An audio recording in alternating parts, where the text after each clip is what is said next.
honored to be sharing my journey so far with you all. I'm a 9th grade honors student at Charleston County School of the Arts, and I play the French horn. Our band just received the highest possible rating, Superior with Distinction. I love going to school there, and I don't take it for granted because I know what it is like to be too sick to go to school, too sick to play my French horn. Here's my story so far. It's a lot, even though I'm only 14. Are you ready? My parents didn't predict this for us. Both of them had normal childhoods and had never even heard of Ehlers Danlos Syndrome when I was born. Yet by the time I was 4 years old, I was diagnosed with EDS, and a little while later also Chiari malformation and occult tethered cord syndrome. Since then, I have been diagnosed with a list of conditions most adults, let alone kids and teens, have trouble even pronouncing, like craniocervical instability, dystonia, MCAS, PANS, and mannose-binding lectin deficiency. I have met many people, even have friends my age, that also have EDS and have one or more of those conditions. I don't think I really know what it's like to live without managing chronic pain. For as long as I can remember, I've had headaches. My headaches can get really bad, even making me throw up. My body hurts at times too, mostly my back, neck, and joints. I have also always gotten really tired from doing things that don't make other kids hurt or tired. I am very grateful to have been diagnosed so young. By seeking out doctors and specialists for EDS, I have been able to have proper treatment and am learning how to best manage my health and advocate for myself. Early diagnosis does not happen for most. This is true for my aunt, Kristen Means. She was not diagnosed until she was 29, despite showing symptoms all throughout childhood. Whenever these concerns were brought up, doctors disregarded them, citing things like growing pains or labeling her as attention-seeking, among other things. By her late teens, her health issues had gotten very bad, and her 20s were spent going from doctor to doctor for 10 years, suffering, searching for help and answers. Because of going undiagnosed and misdiagnosed for so long, the disease has progressed to a crippling point in her. She has had 31 surgeries in 13 years, is fused from craniocervical to T4, has a brain shunt, and can no longer work, despite having a master's degree in early education, a career she loved. My aunt is not alone. In fact, even after she received her diagnosis and we found out it was genetic, my diagnosis was not an easy road. I had just turned 4 at the time, and my health issues were starting to get worse. When my mom brought her concerns to our former pediatrician and a list of all my symptoms, she completely brushed them off, telling my mom there was no cause for concern. She even told my mom that circus people have EDS. She looks fine, without any testing, not even attempting the Bateman scale. After what my aunt had been through, there was no way my family was going to settle for that. Through the connections my aunt had made with doctors, we found a pediatrician who also has EDS a few hours away. She agreed to see me. I scored a 9 on the Bateman scale, along with other positive factors, and she recommended I see a geneticist who specializes in EDS. At the time, there were none here in Charleston, so we traveled to Maryland to see the same geneticist as my aunt, Dr. Francomano. She diagnosed my mom and I with EDS, but follow-up care was very difficult because she was so far away, and appointments were very hard to get. By the time I was 6, my symptoms got really bad. My headaches were constant, just varying in intensity. My neck, back, legs, and stomach hurt too. I even had episodes of short and long-term memory loss and brain fog, and I felt exhausted. First graders don't have nap time, but I had a special mat in my first grade class to take rest breaks, sometimes even in a separate classroom where it was quiet and dark, just to try to make it through the day. After school, I wanted to play, but many times I couldn't, so I would rest. One of the really frustrating things was that at night, I really wanted wanted to sleep, but I couldn't. I always had ice packs on my head and heating pads on my stomach because of how bad they hurt. I remember tossing and turning and waking up a lot. During this time, I saw a lot of doctors and had a lot of tests done. We had to travel hours for an upright MRI. Traveling for appointments and tests is another cruel hardship patients and families like mine face. Besides the financial burden, it is physically challenging. I wear a neck brace in the car to help with the physical strain, but oftentimes it still causes my symptoms to flare, ending with excruciating headaches that cause me to vomit. Besides the MRI, I also had to get a lot of blood work done. Anytime I get a blood test done, I sit very still because the nurses have a hard time getting my veins. They say they move around a lot. I have a trick I've learned to do. I smile and pretend I have superpowers and try not to cry. I think of something happy or imagine something cool. I taught myself this when I was really little and I started having headaches. When I was little, I even called myself Supergirl. I told my family my superpowers came from the back of my neck, and that is why it hurt so bad. Looking back on it, my parents said they observed me coping with pain as early as 1 year old. When I was 1, I fractured my tibia and fibula just by falling down as I was walking. I had started walking a few months before that, but like all toddlers, I would stumble and fall. After this particular fall, by the next day, I still didn't want to put any weight on my leg, but I was happy and adapting in other ways. My mom took me to an orthopedic doctor, and he didn't even want to look at the x-ray, saying no child would be that happy with a broken or fractured leg. My mom immediately took me to a different pediatric orthopedic doctor, who saw the fractures and put me in a cast from the top of my leg to just up to my toes, saying it was necessary to ensure proper healing with growth. Being prone to easy fractures is also a symptom of EDS, but at the time we didn't know. In addition to the MRI and blood work, I also had to get an uncomfortable test done called a urodynamic study. We had to travel out of state to a specialist for that one too. My results were abnormal. My mom sent my medical records to the Chiari Institute in New York to see if I was a candidate for treatment. I see Dr. Patel now, but back then he wasn't seeing patients like me. I am so grateful that this isn't the case now. The Chiari Institute took me on as a patient. At first, I was going to have a decompression for my Chiari, but then the plan changed. They told me that it was very difficult to diagnose, but they also felt I had an occult tethered cord. They felt that the best plan was for me to have surgery to release my tethered cord, so that is what we did. Getting the surgery was not easy. My mom really had to fight our insurance for it, reaching out to all my different doctors in different states for support with the appeal.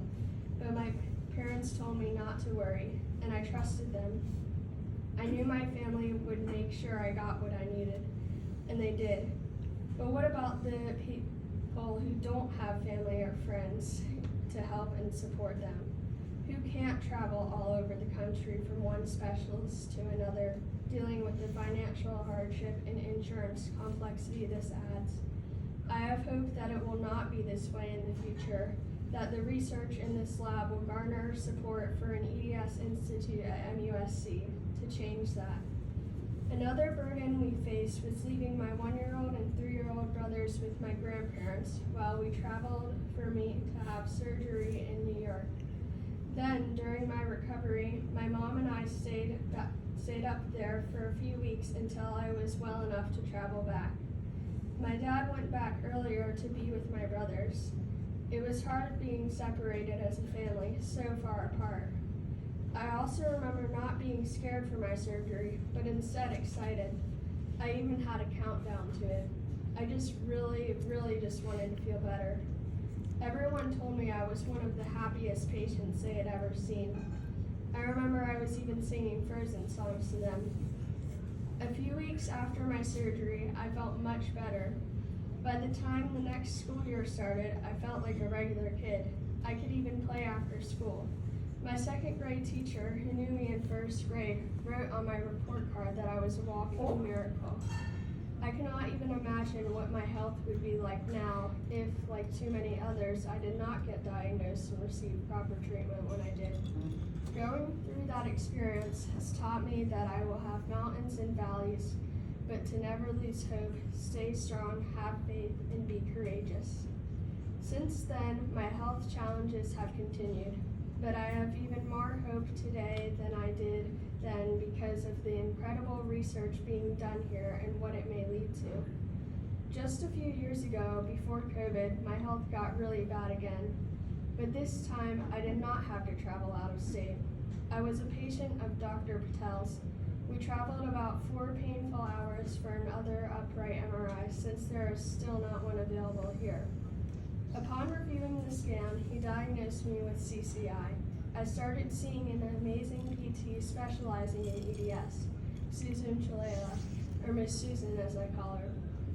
I am extremely thankful she is in Charleston. Her unique approach to PT with an EDS patient is driven by her understanding and experience with it because she too suffers from it.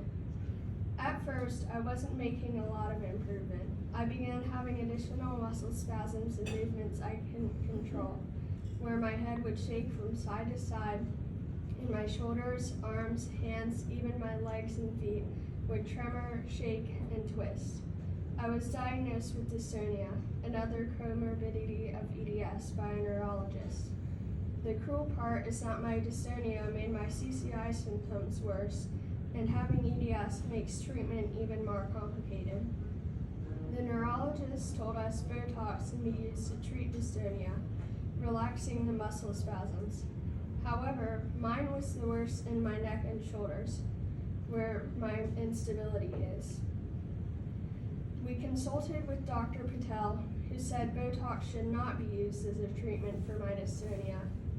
EDS is so complex and has so many layers.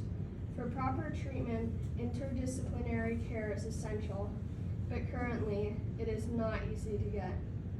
I was too sick to be at school during this time and was on medical homebound for a couple months before COVID started, working hard in my PT and resting to see if I could get well enough to avoid a fusion surgery. Even though I wish there was a quick fix, Dr. Patel compassionately explained to me how complex a fusion surgery is with EDS and the complications and additional surgeries it can lead to down the road. He was hopeful that with this early intervention, we could avoid or postpone surgery. I didn't really start showing improvement until we discovered I had symptoms of NCAS as well, and we started treating for that too. As all of these layers were being uncovered, I began making progress.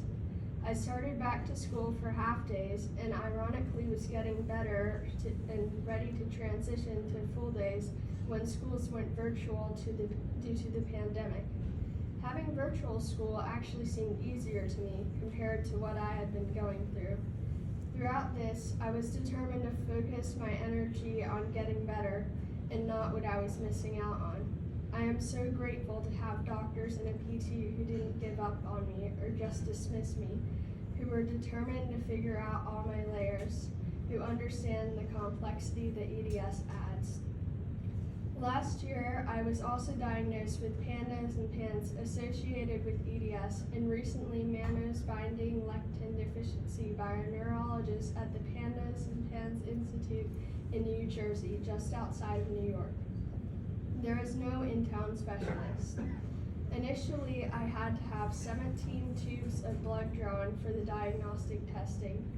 Again, the only reason we recognize the symptoms is because my aunt and cousins were diagnosed with pandas and PANS too.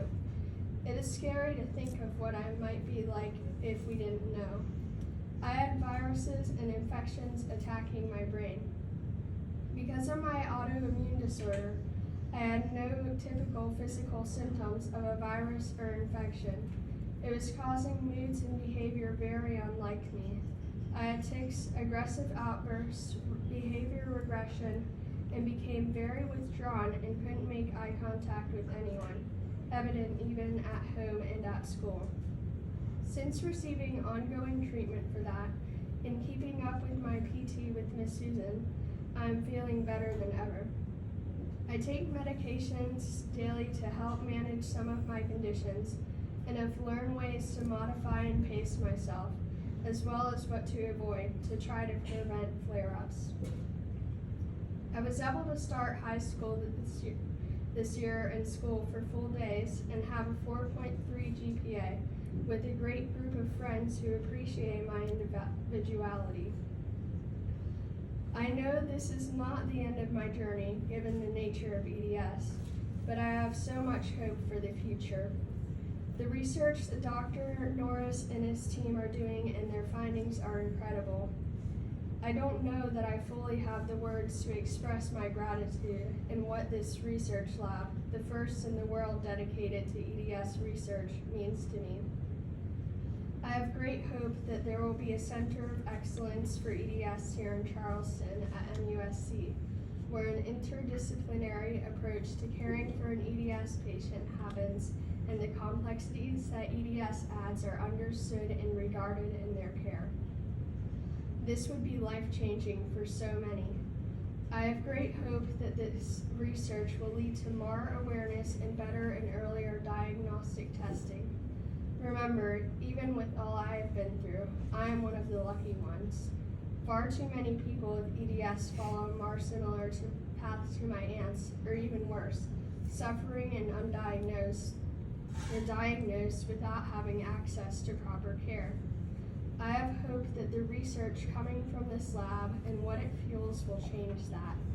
To all the generous donors that made this lab possible, thank you so much. To Dr. Norris, Courtney, and everyone that helped make this lab possible, and to you all for listening, and to God for giving me strength and guiding my path,